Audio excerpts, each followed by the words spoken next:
فاسألوا أهل الذكر إن كنتم لا تعلمون.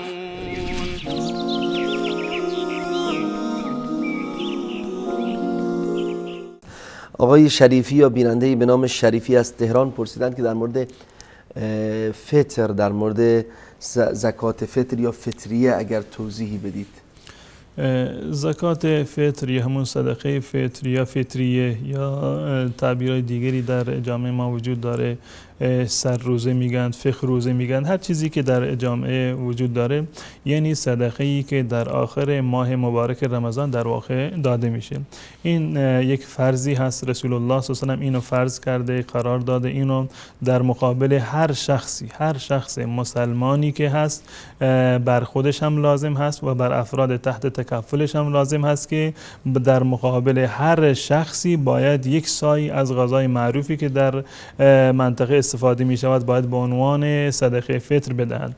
این جایز هست، میتونه هم از برنج باشه، میتونه از خرما باشه، میتونه از گندم باشه، میتونه از جو باشه، ذرت باشه، یا از حبوبات دیگری که معمولا مردم استفاده میکنند و به عنوان اقلام اساسی غذای روزمره انسان هست. و این مقدارش یک صاع هست، یک صاع نبوی. و درباره تعیین مقدار صاع که یک پیمانه بوده در زمان قدیم، اما تبدیل این به وزن اختلاف دیدگاه وجود داره در میان فقها و کسانی که اینو میخواستن تبدیل به وزن بکنن.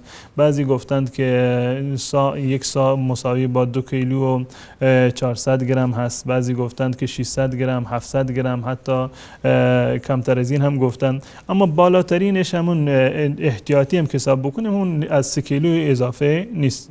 بالاترین درجه هم که احتیاط رو در نظر بگیریم 3 کیلو بالاتر نیست. پس بنابراین در مقابل هر شخصی، یعنی پدر، مادر، فرزندانی که در خانواده هستند، در مقابل هر نفری باید معادل 30 کیلوگرم گندم باشه یا جو باشه یا برنج باشه، خرما باشد، کشمش باشد، یا مواردی که خودشون صلاح میدونن. ما این اقلام رو باید به فقرا و مساکین میتونند که بدن به عنوان صدقه فطر.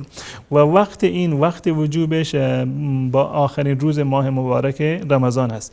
قبل از این هم اگر کسی پرداخت بکند به خاطر اینکه نیاز فقرا برآورده بشه هیچ گونه اشکالی نداره. بنابر قول راجح و فتوای راجحی که در این زمینه وجود داره مجزی هست، قابل پذیرش هست و این فرض در فریضه در واقع از عهده انسان ساقط می شود. اما وقت وجوبش همون وقتی هست که اعلام شده باشد که فردا روز عید هست. از امشب تا فردا صبحش قبل از نماز عید باید این صدقه فطر ادا بشه و به فقرا و مستمندان برسه.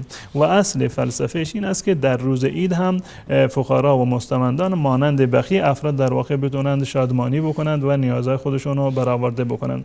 و از نظر شرعی اگر کسی صدقه فطر رو قبل از نماز عید پرداخت کرد، این به عنوان صدقه فطر هست. این یک نوع طهری هست برای صائم، یعنی یک طهارت قلبی هست برای خود اون کسی که این صدقه رو از خودش میدهد و هم یک نوع جبرانی هست برای کوتاهی‌های و نقصانی که احیانا در روزه ما به وجود آمده.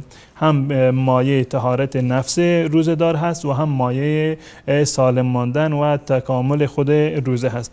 قبل از نماز عید اگر کسی صدقه فطر رو ادا کرد، صدقه فطر از اون ادا می شود، پذیرفته می شود. اما اگر بعد از نماز عید پرداخت کرد، این در واقع ثواب صدقه فطر رو ندارد، یک صدقه عادی محسوب می شود.